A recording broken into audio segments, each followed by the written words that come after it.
ರಾಗಿ ಸಾಯುವರ ಒಬ್ಬರನ್ನು ಕಾಣೆನೋ ಕೂಡಲ ಸಂಗಮರಿಯವ ಅಂದು. ಒಂದು ಹೆಣ್ಣಿಗಾಗಿ ಪ್ರಾಣ ಬಿಡ್ತಾರೆ, ಕೊಲೆ ಮಾಡ್ತಾರೆ, ಸುಲಿಗೆ ಮಾಡ್ತಾರೆ, ಕೋರ್ಟು, ಜೈಲು, ಮಣ್ಣು. ಒಂದು ಭೂಮಿ ಆಸೆಗೋಸ್ಕರ ಏನು ಬೇಕಾದ್ರೂ ಮಾಡೋಕ್ಕೆ ಸಿದ್ಧವಿರ್ತಾರೆ. ಆದರೆ ಆ ದೇವರಿಗೆ, ಆ ಭಗವಂತನಿಗೆ, ಆ ಶಿವನಿಗೆ, ಆ ಕೂಡಲ ಸಂಗಮ ದೇವರಿಗೆ ಗುದ್ದಾಡೋರು ಯಾರೂ ಇಲ್ಲ. ಹಾಗೆ ಇನ್ನೇನು ಹಪ್ಪಳ ಮುರಿಯೋನು ಮುರಿದವನೇ, ಉಪ್ಪಿನಕಾಯಿ ನೆಕ್ ನೋಡೋನು ನೋಡ್ತಾವನೆ, ನನ್ನಂಗೋಸಿ ದೂರದಿಂದ ಬಂದು ಆಲೆ ಬಳದು ಮಡಗತಾವನೆ. ಜಗಳ ಶುರುವಾಗ್ಬಿಡ್ತು. ಒಬ್ಬರಿಗೊಬ್ಬರು ಒಡೆದಾಡಲು ಶುರುವಾಗಿದ್ದಾರೆ. ಹೆಣ್ಣನ ಕಡೆ ಪಂಗಡವೇ ಒಂದು ಕಡೆ ಆಯಿತು, ಗಂಡನ ಪಂಗಡವೇ ಒಂದು ಕಡೆ ಆಯಿತು. ಬಿಲ್ಲು ಬಾಳುವ ವಿಫಲವಾದೋ ಅಲ್ಲೇ ಬೆಳೆದಿದ್ದ ಒಡಕೆ ಜೆಂಡನ್ನು ಕಿತ್ಕೊ ಬಂದರು. ಈ ಗಂಧ, ಒನಕೆ ಗಂಧ ಇತ್ತಲ್ಲ, ಅದರಿಂದ ಬೆಳೆದಿದ್ದ ಜೆಂಡು, ಅದನ್ನೇ ಗದಿಯನ್ನಾಗಿ ಮಾಡಿಕೊಂಡು ಒಡೆದಾಡಿ ಒಡೆದಾಡಿ 7 ಹೆಸರಿಲ್ಲದಂತೆ ಹಸನಾಗಿ ಸತ್ತೋದು 40,000 ಜನ. ಹೊಟ್ಟಡಿಗೆ ಉಣಲಿಲ್ಲ, ಬಿಟ್ಟ ಮನೆಗೆ ಹೋಗಲಿಲ್ಲ, ಕೊಟ್ಟ ಸಾಲವ ಕೇಳಲಿಲ್ಲ, ಕೊಟ್ಟ ಸಾಲವ ಕೇಳಲಿಲ್ಲ ಜವರಾಯ. ಬಿಟ್ಟಾರೆ ನಮ್ಮ ಮರಗಳಿಗೆ, ಬಿಟ್ಟಾರೆ ನಮ್ಮ ಮರಗಳಿಗೆ.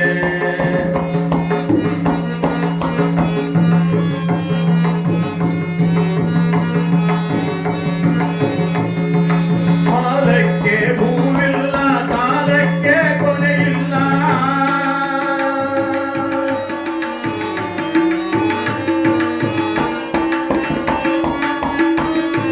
ಜಾಲಿಯ ಮರವು ನೆರಳಲ್ಲ,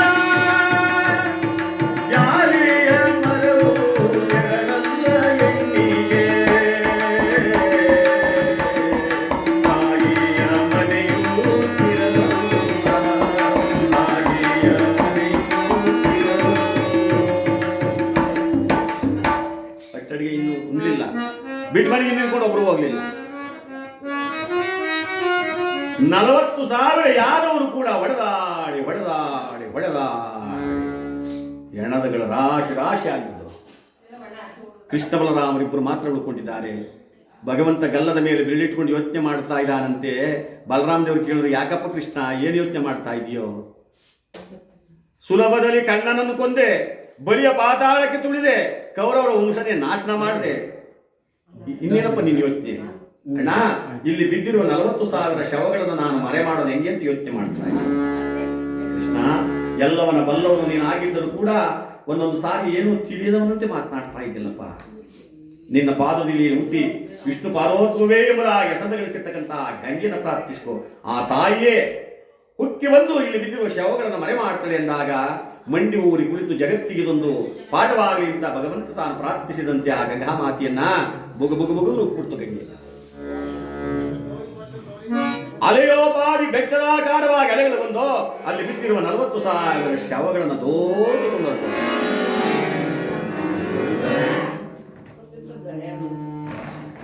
ಅಣ್ಣ ಹೇಳಿ ಕೃಷ್ಣ, ಇವತ್ತಿಗೆ ಅತ್ತೆ ಗಾಂಧಾರಿ ಕೊಟ್ಟ ಶಾಪ 36 ವರ್ಷ ಮುಗಿದೋಯ್ತಣ್ಣ.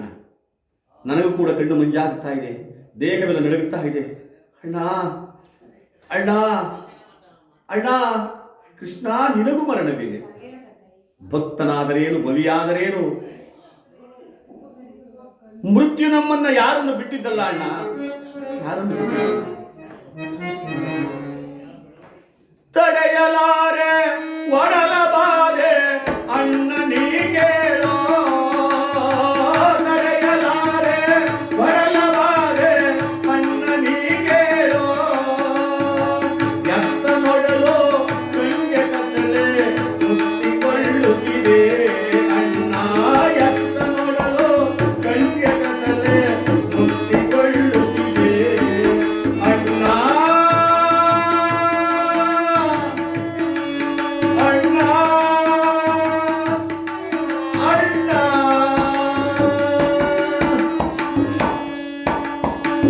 ಕಣ್ಣು ಮಂಜಾಗ್ತಾ ಇದೆ, ದೇಹವೆಲ್ಲ ನಡುಗುತ್ತಾ ಇದೆ, ದಾಹ. ಕೃಷ್ಣ, ನಿನಗೆ ದಾಖಲೆ ಬಾ ಅಂತ ಹೇಳಿ ಬಲರಾಮದೇವರು ಹೆಗಲ ಮೇಲೆ ಪರಮಾತ್ಮ ಹೊತ್ತುಕೊಂಡು ಒತ್ತು ತಂದ ಮನೆಯ ಯಮುನಾ ನದಿ ತೀರದಲ್ಲಿ ಮಲಗಿಸಿದ. ಬೊಗಸೆಯಲ್ಲಿ ನೀರನ್ನು ತೆಗೆದು ಭಗವಂತನ ಕೃಷ್ಣನ ಪಾದಕ್ಕೆ ಬಾಯಿಗೆ ಸುರಿತಾ ಇದ್ದಾರೆ. ಒಡಲು ತಣ್ಣಗಾಯ್ತಣ್ಣ, ದಗದಗನೆ ಉರಿಯುತ್ತಿದೆ ಈಗ. ಯಾಕೆಂದ್ರೆ ಅವಸಾನ ಕಾಲ ಬಂದಾಗ ಮನುಷ್ಯನಿಗೆ ಆ ಒಡಲು ಉರಿಯಕ್ಕೆ ಶುರುವಾಗುತ್ತಂತೆ. ಸ್ವಲ್ಪ ಬೇಗ ಹೋಗಿ ಎಲ್ಲಿಯಾದ್ರೂ ಸ್ವಲ್ಪ ಹಣ್ಣು ಹಂಪಲು ತೆಗೆದುಕೊಂಡು ಬಾ ಅಂದರೆ ಪಕ್ಕದಲ್ಲಿರುವ ವನಕ್ಕೆ ಹಾರಿದ ಬಲರಾಮದೇವ. ಎತ್ತ ಕಡೆ ಏನಾಗಿದೆ ಗೊತ್ತಾ? ತೆಳ್ಳನೆಯ ನೀರಿನಲ್ಲಿ ಕೆಂಪನೆಯ ಪಾದವ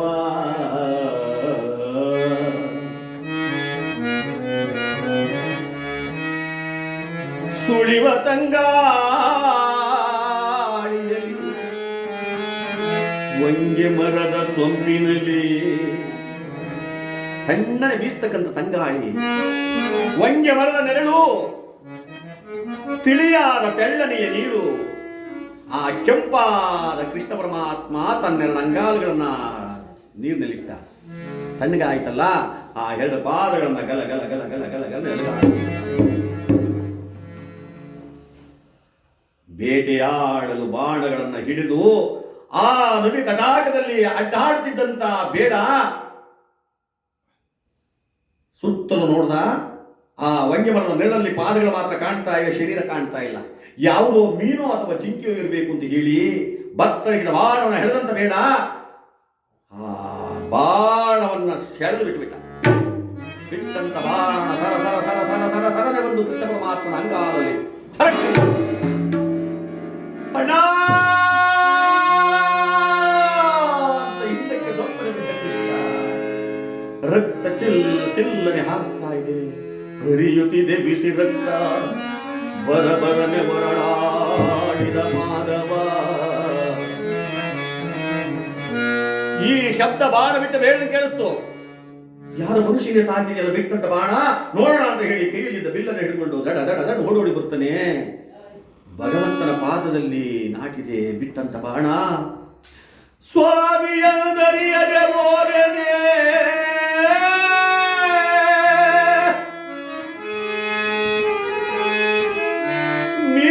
ನೀನೆಂದು ಒಡೆದೆ. ಸ್ವಾಮಿ ನೀರು ಅಂತ ತಿಳ್ಕೊಳ್ಳದೆ ನಾನು ಯಾವ ನೀರು ಅಂತ ಹೊಡೆದುಬಿಟ್ಟೆ. ಕೊಡು ನಿನ್ನ ಪಾದವನ್ನ, ಬಿಡು ನಿನ್ನ ಚಕ್ರವನ್ನ, ತರಿ ನನ್ನ ಶಿರವನ್ನ, ಇರಿಸದಿರು ಈ ದರಿಯ ಮೇಲೆ ನನ್ನನ್ನ, ಕೊಡು ನಿನ್ನ ಪಾದವನ್ನು ಅಂತ ಮುಟ್ಟಲು ಹೋಗುತ್ತಾ. ಮುಟ್ಟಬೇಡ ನನ್ನ ಪಾದವನ್ನ.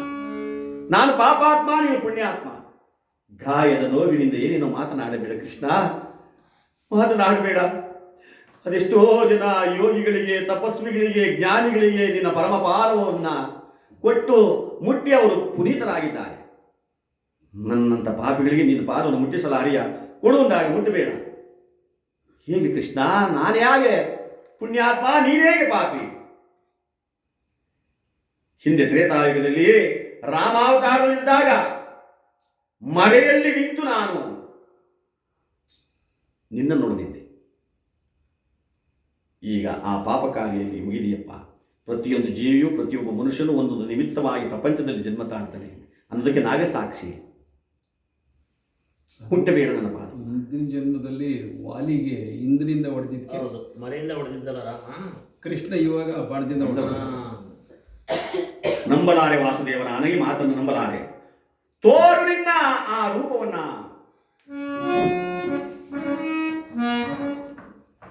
ತೋರಲೇಬೇಕಾದಂತ ಪರಿಸ್ಥಿತಿ ಬಂತು.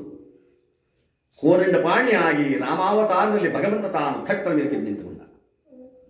ರಾಮ, ಹೇ ರಘುಪತಿ ನೀಲಮೇಘ ಶ್ಯಾಮ ನಿಶ್ಚೀಮ ಗುಣಧಾಮ, ರಾಮ ರಾಮ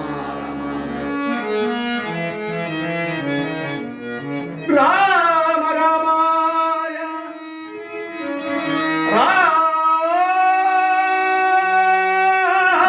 ರಾಮಚಂದ್ರಾಯ ರಾಮಭದ್ರಾಯ ಸೀತಾ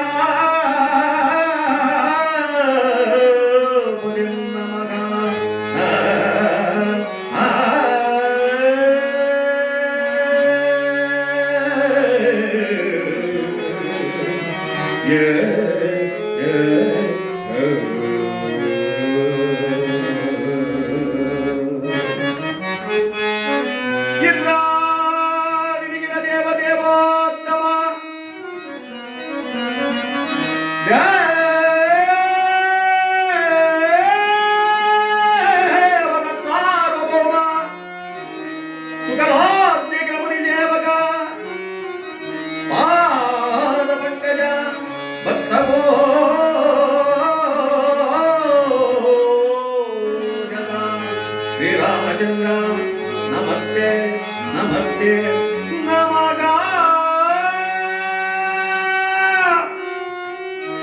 ಆ ಆ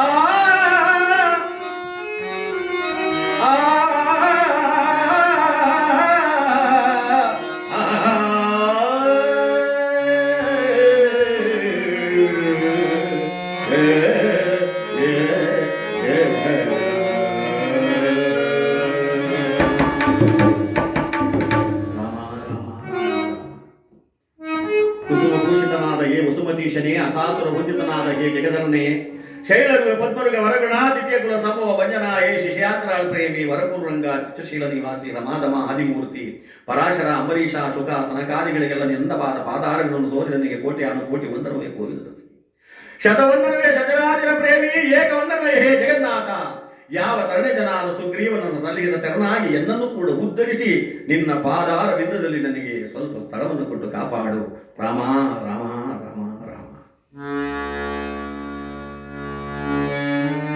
ಹಠಾತ್ ಅಂದ ರಾಮ. ಜರ ಅಂತಕ್ಕಂಥವನೇ ಆ ಬೇಡನಾಗುತ್ತಿದ್ದ ಗಂಧರ್ವ. ಜರ ಅಂತಕ್ಕಂಥ ಹೆಸರಿಂದ ಹುಟ್ಟಿದ್ದ.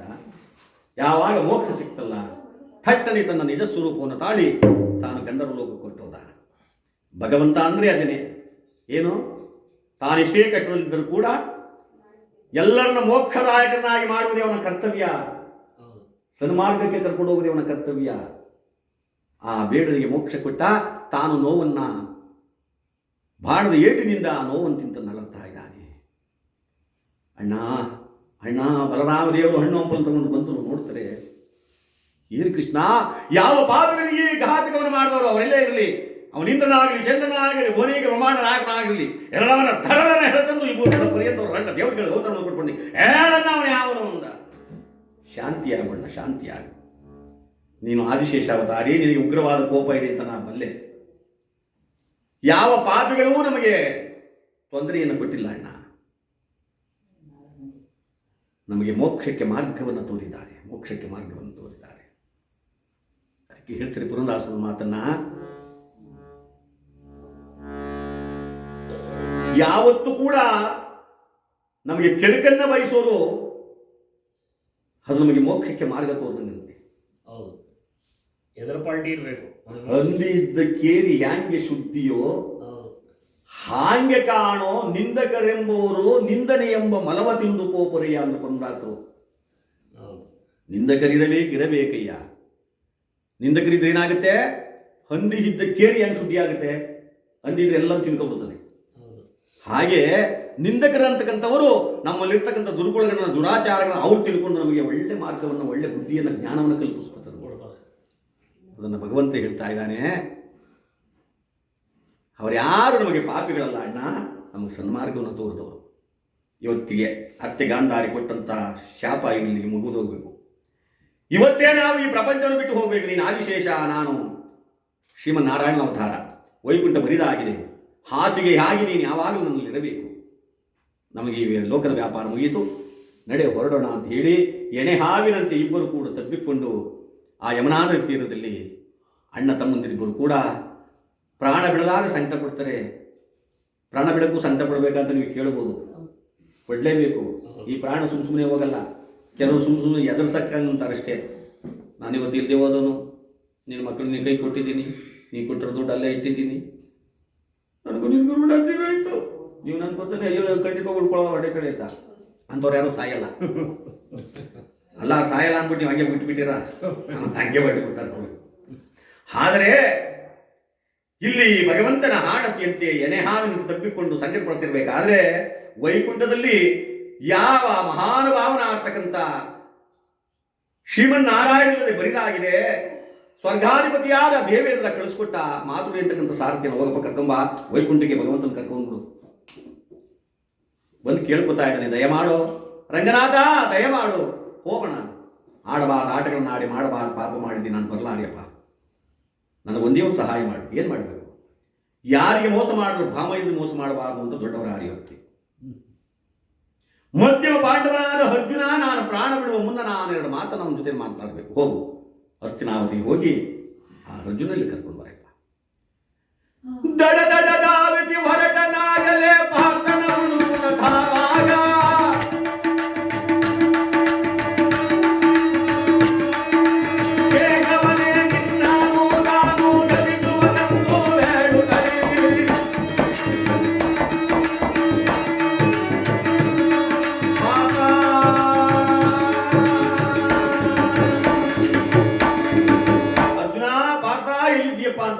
ಸ್ನಾನಕ್ಕೆ ಹೋಗ್ತಾನೆ, ಆ ಸಮಯಕ್ಕೆ ಅರ್ಜುನ ಅಲ್ಲಿಲ್ಲ. ಇದೆಲ್ಲ ಒಂದೊಂದು ಕಾರಣ, ಮನುಷ್ಯನಿಗೆ ಒಂದೊಂದು ನಿಮಿತ್ತ. ಅಯ್ಯೋ ಇನ್ನೂ 4 ದಿವಸ ಆದ್ಮೇಲೆ ನಮ್ಮನ್ನು ಬದುಕಬಹುದಾಗಿತ್ತು, ನಾನು ಔಷಧಿ ಕೊಡಿಸ್ತಿರೋದು ತಪ್ಪಾಗೋಗಿತ್ತು, ನಾನು ಆಸ್ಪತ್ರೆ ಕರ್ಕೊಂಡು ಹೋಗೋದು ತಪ್ಪಾಗೋಗಿತ್ತು, 210 ದಿವಸ ಕಾಲ ಕಳೆದೋಗಿರು ಅಂತ ನಮ್ಮ ಆಸೆ. ಆದರೆ ಆ ಆಯಸ್ಸು ಅಂತಕ್ಕಂಥದ್ದು ಯಾರನ್ನು ಕೇಳಿ ಆ ಸಮಯಕ್ಕೆ, ಆ ಗಳಿಗೆಗೆ ಹೋಗ್ಬಿಡ್ತಾನೆ, ತನ್ನ ಕಾರ್ಯವನ್ನು ತಾನು ನಿರ್ವಹಿಸ್ಬಿಡ್ತಾನೆ ಅನ್ನೋದ್ರಲ್ಲಿ ಸಂದೇಹನೇ ಇಲ್ಲ. ಇದೆಲ್ಲ ನಮ್ಮ ಚಪಲ ಅಷ್ಟೇ. ಹೌದು, ಹಿಂಗಿದ್ರೆ ಹಿಂಗಾಗ್ಬೋದಾಗಿತ್ತೇನೋ, ಹಂಗಿದ್ರೆ ಹಂಗಾಗ್ಬೋದಾಗಿತ್ತೇನೋ. ಹೌದು, ಹೆಂಗಿದ್ದು ಹೆಂಗೂ ನಮ್ಮ ಕೈ ಸಾಧ್ಯವಿಲ್ಲ. ಎಲ್ಲವೂ ಕೂಡ ಆತನ ಕೈಯಲ್ಲೇ ಅಡಗಿದೆ. ಅವನು ನಮ್ಮನ್ನ ಬರೀ ಬುಗುರಿ ಆಡ್ಸಕ್ಕೆ ಮಾತ್ರ ಚಾವಟಿ ಅವನೇ ಇಟ್ಕೊಂಡವನೇ, ಬುಗುರಿ ಥರ ನಮಗೆ ಬಿಟ್ಟವನೇ. ತಿರ್ಗಾಯ್ತಾ ಬಿದ್ದುಗಡಿದೆ. ಎಲ್ಲೇನು ನಡಿಬೇಕು ಅದೇ ನಡೆದತ್ತು, ನಾವು ಹೊಂದ್ಕೊಂಡಂಗೆ ಆಗೋದಿಲ್ಲ, ಆಗಲ್ಲ. ಅದರಂತೆ ಯಾವ ಅರ್ಜುನ ಸಕಾಲಕ್ಕೆ ಸಿಗಲಿಲ್ಲ, ಇಲ್ಲಿ ಕೃಷ್ಣ ಬಲರಾಮರಿಗೆ ಅವಸಾನ ಕಾಲ ಬಂದ್ಬಿಡ್ತು. ಎಣೆ ಹಾವಿನಿಂದ ತಬ್ಬಿಕೊಂಡು ಅರ್ಜುನಿಗೆ ಮಾತನ್ನು ಹೇಳಬೇಕಾಯಿತು. ಸಾಯೋವನ್ನ ನಾನೇನು ಮಾಡಲಿ ಅಂತ ಹೇಳಿ ಆ ಪಾದದಲ್ಲಿ ನಾಟಿದ ಬಾಣವನ್ನು ಕಿತ್ತುಕೊಂಡ. ಅದೇ ನೆತ್ತರದಿಂದ ಒಟುಪತ್ರದ ಮೇಲೆ ಒಂದು ಪತ್ರವನ್ನು ಬರೆದುಬಿಟ್ಟ. ಅರ್ಜುನ, ಯಾರಿಗೆ ಮೋಸ ಮಾಡಿದ್ರು ಭಾಮನಿಗೆ ಮೋಸ ಮಾಡಬಾರ್ದು ಅಂತ ದೊಡ್ಡ ಆರ್ಯೋಕ್ತಿ. ಸತ್ತ ಮೇಲೆ ಈ 2 ಶವಗಳನ್ನು ನಿರ್ನಾಯಗಳು ಕಿತ್ತು ತಿನ್ನುವಂತೆ ಮಾಡಬೇಡ, ಸುಗಂಧದ ಸೌದೆಯಿಂದ ಸುಟ್ಟು ಭಸ್ಮ ಮಾಡು, ಇತೀ ಪರಮಾತ್ಮ ಅಂತ ಹೇಳಿ ಹೊರಳಾಡಿ ಹೊರಳಾಡಿ ಹೊರಳಾಡಿ ಹೊರಳಾಡಿ ಕರ್ಪೂರಚಿ ಲಕ್ಷ್ಮೀ ರಮಣ ಗೋವಿಂದ, ಆತ್ಮರಾಮ ಪರಬ್ರಹ್ಮ ಗೋವಿಂದ, ಅಲಮೇಲಮ್ಮನವರ ಪಾದಕ್ಕೆ ಅರ್ಪಿತವಾಗಲಿ ಗೋವಿಂದ. ಇಲ್ಲಿ ಪ್ರಾಣ ಬಿಟ್ಟರು, ಅಲ್ಲಿ ಅರ್ಜುನ ಹಸ್ತಿನಾವತಿಗೆ ಬಂದ. ನೋಡಿ ವಿಧಿಯಾಟ ಎಷ್ಟು ಮಟ್ಟಿಗಿದೆ ಅಂತ. ಹೌದು. ಆ ಸಾರಥಿ ಕೇಳ್ತಾನೆ, ಅರ್ಜುನ ನಿನಗಾಗಿ ಭಗವಂತ ಕಾಯ್ತಾ ಇದ್ದಾನೆ, ಬೇಗ ಬಾ. ಎಲ್ಲಿ? ಯಮುನಾದ ತೀರದಲ್ಲಿ. ಹೇ ಮಾಧವ ಮಧುಸೂದನ, ಈ ದೀನನ ಈ ಕಾಯುವೆಯ.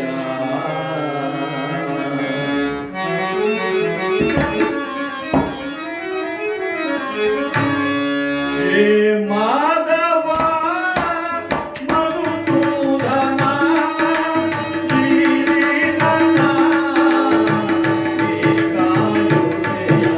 ಹೇ ಮಾಧವ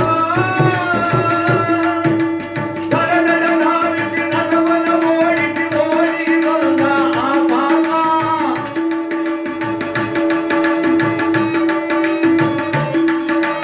ಎಲ್ಲಿರುವೆಯೋ ಮಾಧವ ಎನ್ನ ಆಗಲೇ ಬಂದನು ಆಪಾತ.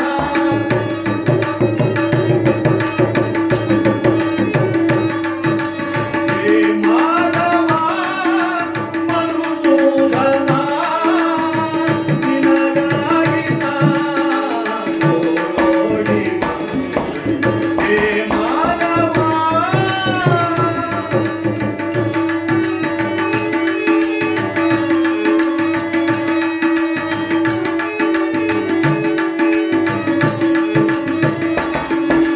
ದೀನರ ಮೊರೆಯ ಆಲಿಪವರೆಯ ಬೇಗನೆ ತೋರೋ ನಿನ್ನ ರೂಪ.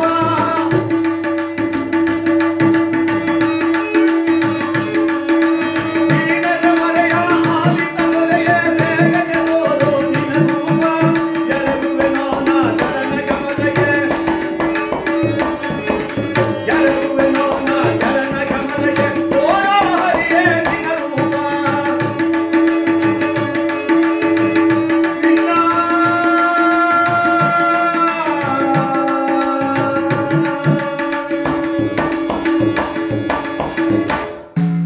ರಥವನ್ನು ಓಡಿಸಿ ದಡ ದಡ ದಡ ದಡ ಒಂದು ಹುಡುಕಾಡ್ತಾ ಇದ್ದಾನೆ. ಎಲ್ಲಿದ್ಯಪ್ಪ ವಾಸುದೇವ, ಜನಾರ್ದನ, ರುಕ್ಮಿಣಿಪತಿ ಅನ್ನೋಷ್ಟೊಳಗೆ ಅತ್ತ ಕಡೆ ತಿರುಗಿದರೆ ಆ ದ್ವಾರಕೆಯೆಲ್ಲ ಮುಳುಗಿ ಜಲಪ್ರಳಯವಾಗ್ತಾ ಇದೆಯಂತೆ. ಎತ್ತರವಾದ ಗೋಪುರಗಳು, ಗುಡಿ ಗುಂಡಾರಗಳು, ಕೋಟೆ ಕೊತ್ತಲಗಳೆಲ್ಲ ಮುಳುಗುತ್ತಾ ಇವೆ, ನೀರಿನಲ್ಲಿ ಜಲಪ್ರಳಯವಾಗ್ತಾ ಇದೆ. ಕಾಲ ಅತೀತವಾಗ್ತಾ ಇದೆ. ಅಯ್ಯೋ ಏನಿದು ವಿಚಿತ್ರ, ಎಲ್ಲಿ ನೋಡಿ ಜಲಪ್ರಳಯ ಅಂತ ಹೇಳಿ ಆ ನದಿ ಪಕ್ಕಕ್ಕೆ ಬಂದು ನೋಡ್ತಂತೆ ಆಗಲೇ ಕೃಷ್ಣ ಬಲರಾಮರ ಎರಡು ದೇಹಗಳ ಮೇಲೆ ಹದ್ದು ಕಾಯಿಗಳು ಹಾರಾಡುತ್ತಾ ಇವೆ. ಪ್ರಾಣ ಬಿಟ್ಟಿದ್ದಾರೆ. ಮೂಗಿನ ತುದಿಗೆ ಬೆರಳಿಟ್ಟ ಕೃಷ್ಣ ಬಲರಾಮರು ಬದುಕಿಲ್ಲ. ಭಗವಂತ, ಬಣ್ಣ ಬಣ್ಣದ ಹೂಗಳನ್ನು ತಂದು ನಿನ್ನ ಪಾದದ ಮೇಲೆ ಚೆಲ್ಲಿ ನಾನೇ ಪೂಜೆ ಮಾಡ್ತಿದ್ದೆ. ಒಟ್ಟು ಪತ್ರವನ್ನು ಓದ್ತಾ ಇದ್ದಾನೆ. ಈ ಕೈಯಿಂದ ನನಗೆ ಬೆಂಕಿ ಇಡು ಅಂತ ಹೇಳ್ತಾ ಇದೆಯಲ್ಲೋ ವಾಸುದೇವ ರುಕ್ಮಿಣಿಪತಿ ಕೃಷ್ಣ.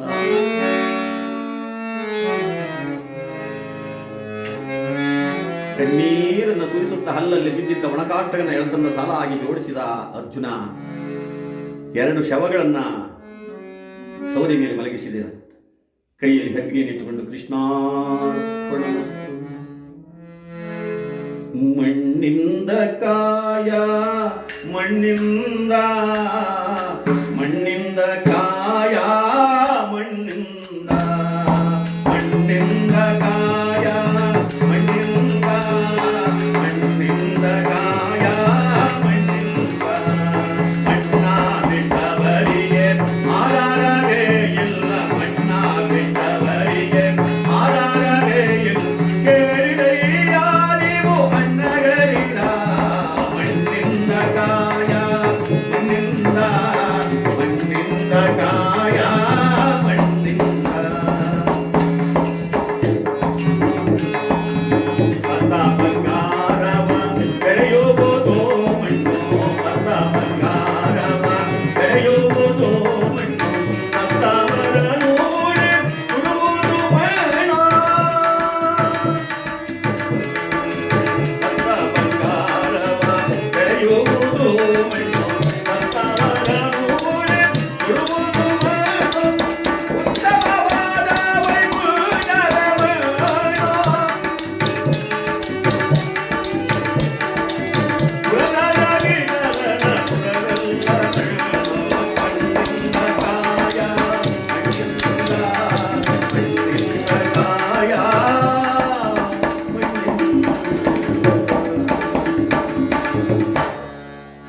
ನೋಡಿ, ಈ ದೇಹ ಮಣ್ಣಲ್ಲೇ ಹೋಗುತ್ತೆ, ಮಣ್ಣಿಗೆ ಹೋಗುತ್ತೆ.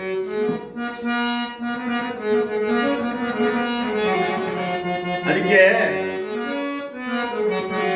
ಯಾರು ಸತ್ತರೆ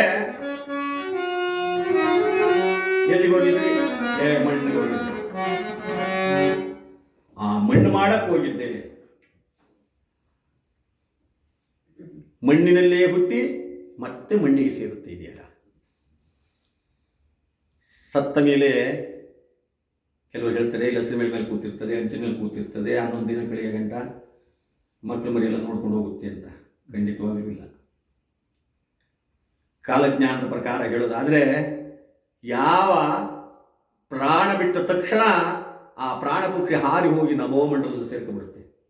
ನಭೋಮಂಡಲದಲ್ಲಿ ಸೇರಿ ಆ ಮೋಡಗಳ ಜೊತೆಯಲ್ಲಿ ಒಡೆದಾಡಿ ಸಿಡಿಲು ಗುಡುಗು ಮಿಂಚಿನಿಂದ ಒಡೆಸಿಕೊಂಡು ನೋವನ್ನು ತಿಂದು ಆ ಶಾಖದಿಂದ ಮೋಡ ಎಪ್ಪುಗಟ್ಟಿದಾಗ ಮಳೆ ಹನಿಯಾಗಿ ಆ ಜೀವ ಭೂಮಿಗೆ ಬಂದ್ಬಿಡ್ತದೆ. ಈಗ ಮಳೆ ಹನಿಯಾಗಿ ಭೂಮಿಗಿಳಿದು ನಾವು ಬೆಳೆಯುವ ಧಾನ್ಯದಲ್ಲಿ ಕಾಳಿನಲ್ಲೋ ರಾಗಿಯಲ್ಲೋ ಭತ್ತದಲ್ಲೋ ಹಕ್ಕಿಯಲ್ಲೋ ಯಾವುದೋ ಒಂದು ರೂಪದಲ್ಲಿ ಆ ಜೀವ ಸೇರ್ಕೊಳ್ಳುತ್ತೆ. ಅದನ್ನು ನಾವು ಬೀಸಿದಾಗ, ಕುದಿಯಿಟ್ಟಾಗ, ಕುದಿಯುವಾಗ ಅಲ್ಲೆಲ್ಲ ನೋವನ್ನು ತಿನ್ನುತ್ತೆ, ಸಂಕಟ ಪಡುತ್ತೆ.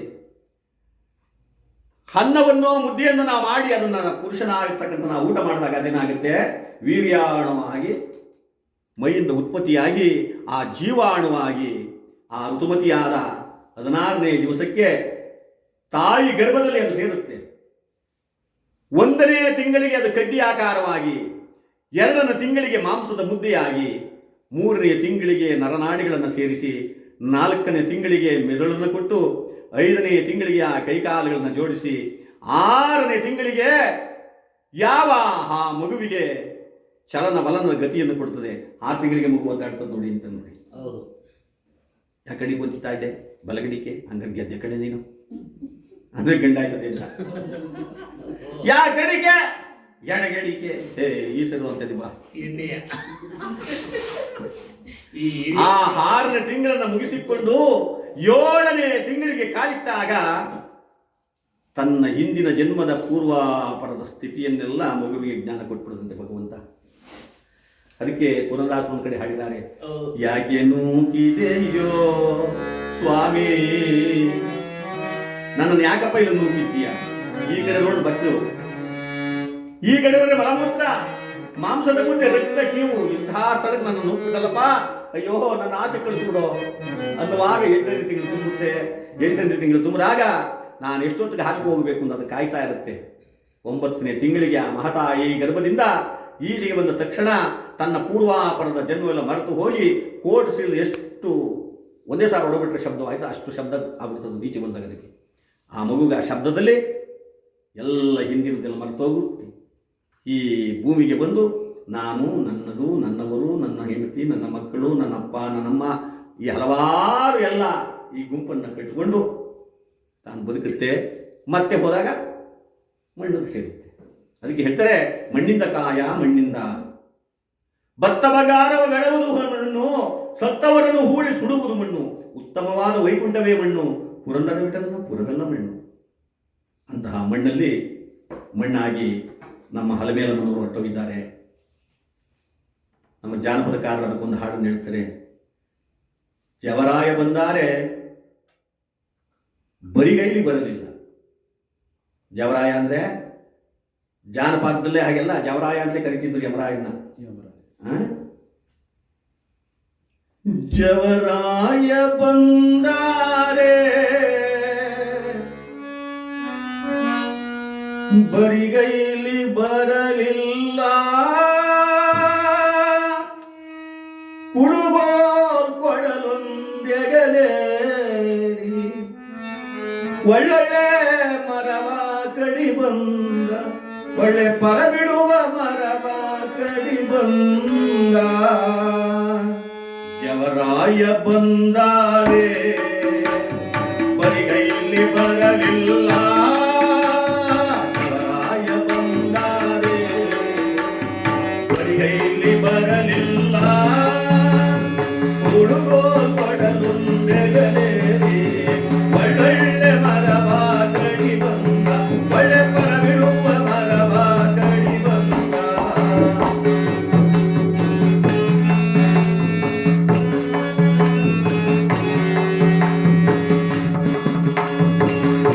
ಆದರೆ ನಮ್ಮ ಹೆಣ್ಣುಮಕ್ಕಳಲ್ಲಿ, ನಮ್ಮ ಸಂಸ್ಕೃತಿಯಲ್ಲಿ, ನಮ್ಮ ಭಾರತ ದೇಶದಲ್ಲಿ ಒಂದು ಮಾತಿದೆ, ಯಮನೇ ಬಂದ್ಬಿಡ್ಲಿ, ಶಿವನೇ ಬಂದ್ಬಿಡ್ಲಿ, ಪರಮೇಶ್ವರನೇ ನಮ್ಮ ಎದುರು ಬಂದ್ಬಿಡ್ಲಿ, ಅವನು ಯಾರೇ ಆಗಿರಲಿ, ಮನೆ ಬಾಗಿಲು ಬಂದವ್ರನ್ನ ಹೋಗಯ್ಯ ನೀನು ಅಂತ ಯಾರು ಕಳಿಸಲ್ಲ. ಒಂದೇನಪ್ಪ ಬಾ ಕೂತ್ಕೋ, ಒಂದ್ಗಳಿಗೆ ಕುಂತಿದ್ದೋಗು, ನಮಗೆ ಬಡತನ ಇರ್ಬೋದು, ಊಟ ಕೊಡೋಕೆ ಶಕ್ತಿ ಇಲ್ಲ, ನೀರ್ನಾರು ಕುಡಿಯ, ಮಜ್ಜಿಗೆ ಕೊಡಪ್ಪ ತಣ್ಣಗಾಗುತ್ತೆ, ಬೇಸಿಗೆ ಬಂದಿದೆ. ಎಂದು ಬರದ ಜವರಾಯ ಎಂದೇಕೆ ಬಂದೀರಿ, ಎಂದು ಬರದ ಜವರಾಯ ಎಂದೇಕೆ ಬಂದೀರಿ, ಒಳ್ಳೆಯ ತೊಂಬ ಕುಡಿ ನೀರ, ಒಳ್ಳೆಯ ತೊಂಬ ಕುಡಿ ನೀರ. ಅಲ್ಲಿಂದ ಬಂದಿದ್ದೀಯ, ನನ್ನನ್ನು ಕರ್ಕೊಂಡು ಹೋಗೋದು ಆಮೇಲೆ ಮಾತು, ಕುಂತ್ಕೊಂಡು ನೀರು ಕುಡಿ, ಮಜ್ಜಿಗೆ ಕುಡಿ, ತಂಪಾಗಿ. ಆದರೆ ಯಮರಾಯ ಹೇಳ್ತಾನೆ, ಮಗಳೇ ಅಲಗಲಮ್ಮ, ನಾನು ಕುಡಿಯೋಕೆ ಬಂದಿಲ್ಲ, ಕುಡಿಯೋಕೆ ಬಂದಿಲ್ಲ,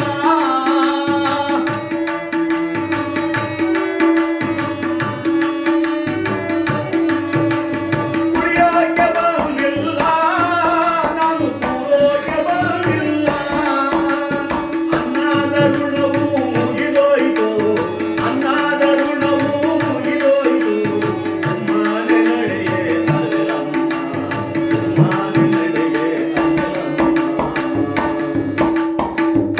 ನಾನು ಕುಡಿಯೋಕ್ಕೂ ಬಂದಿಲ್ಲ, ಕುಂತ್ಕೊಳ್ಳೋಕ್ಕೂ ಬಂದಿಲ್ಲ, ನಿನ್ನ ಜೊತೆಲಿ ಮಾತುಕತೆ ಆಡೋಕ್ಕೂ ಬಂದಿಲ್ಲ. ನಿನ್ನ ಮನೆ ಅನ್ನದ ಋಣ, ಈ ಮನೆ ಋಣ, ಮಕ್ಕಳ ಋಣ, ಈ ಪತಿಯ ಋಣ, ಎಷ್ಟು ದಿವಸ ನನ್ನ ಜೊತೆಲಿ ಸಂಸಾರ ಮಾಡ್ಕೊಂಡಿರ್ಬೇಕು ಅಂತ ಆ ವಿಧಿ ಬರೆದಿತ್ತೋ ಅಷ್ಟು ದಿನ ಮುಗಿದೋಗಿದೆ.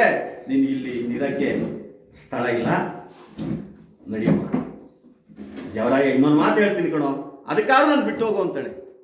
ಇಲ್ವಾ ತಾಯಿ ಏನು ಕೇಳ್ತಾಳೆ, ಮನೆ ಮುಂದೆ ಚಪ್ಪಾರ ಅಪ್ಪನ ಸಡಗಾರ, ಮನೆ ಮುಂದೆ ಚಪ್ಪಾರ ಅಪ್ಪನ ಸಡಗಾರ, ಮಾಡಿತ್ತು ಬರುವೆನು ಜವರಾಯ, ನಾನಾಮೇಲೆ ಬರುವೆನು ಸಿಕ್ಕೋ.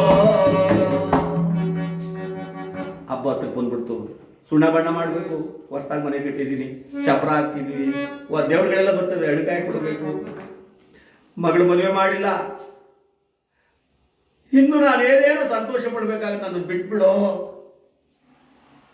ಹಬ್ಬ ಮಾಡುವುದಕ್ಕೆ ಬಾಲೆರು ಬರುತ್ತಾರೆ,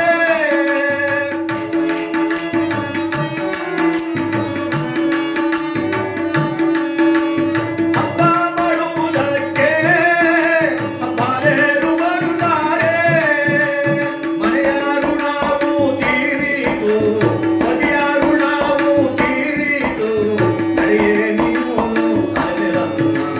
ನಡಿಬೇಗ ನೀನು ಪರಾಯ ಬಂದಾರೆ, ಬರಿಗೈಲಿ ಬರಲಿಲ್ಲ, ಪರಾಯ ಬಂದಾರೆ, ಬರಿಗೈಲಿ ಬರಲಿಲ್ಲ, ಹುಡುಗೋ ಕೊಡಲೊಂದೆರಡೆ, ಒಳ್ಳೊಳ್ಳೆ ಮರವ ಕಡಿ ಬಂದ, ಒಳ್ಳೆ ಪರಬಿಡುವ ಮರವ ಕಡಿ ಬಂದ.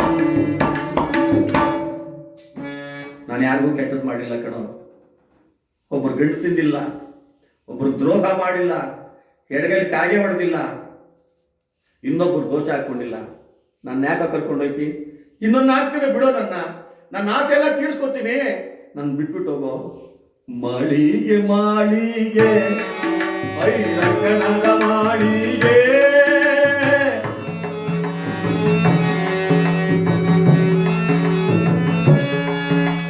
ಮಾಳಿಗೆ ಮಾಳಿಗೆ ಐರಕ್ಕನದ ಮಾಳಿಗೆ, ಬಿಟ್ಟಕ್ಕೆ ಬರಲು ಜವರಾಯ, ಬಿಟ್ಟಕ್ಕೆ ಬರಲು ಜವರಾಯ.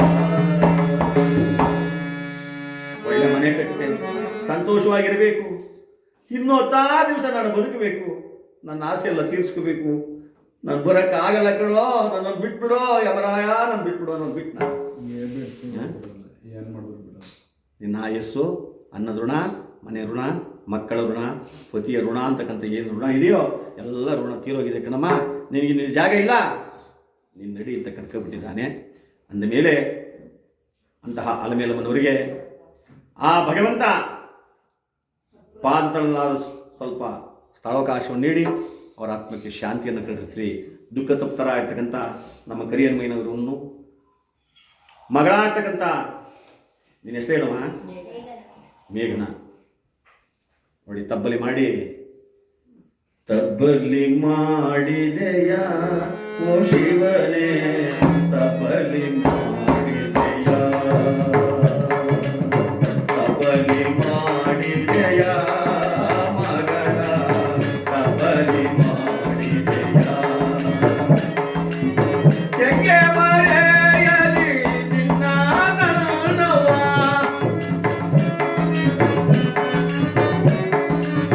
ಹೆಂಗೆ ಮರೆಯಲಿ ನಿನ್ನ ನಾನವ್ವ, ಹೆಂಗೆ ಮರೆಯಲಿ ನಿನ್ನವ್ವ, ತಬ್ಬಲಿ ಮಾಡಿದೆಯ ಶಿವನೇ, ತಬ್ಬಲಿ ಮಾಡಿದೆಯ.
ಪರದೇಶನಾಗಿ ಮಾಡಿ ಮಕ್ಕಳನ್ನು ತಬ್ಬಲಿ ಮಾಡಿ ಪತಿಗೆ ದಿಕ್ಕಿಲ್ಲದಂತೆ ಮಾಡಿ ಹೊರಟೋಗಿದ್ದಾರೆ.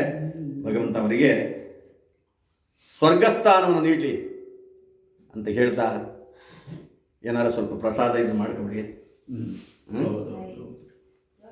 ಎಷ್ಟಾಯ್ತು ಅಂತ ಅಷ್ಟೇ